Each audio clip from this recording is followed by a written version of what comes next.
30 червня, 7 ранку. Бджоли з соняшника не встигають залазити у вулик.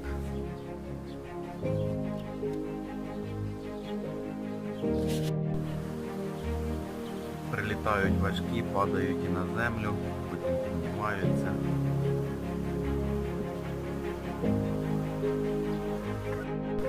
Почався основний взяток в нашому регіоні.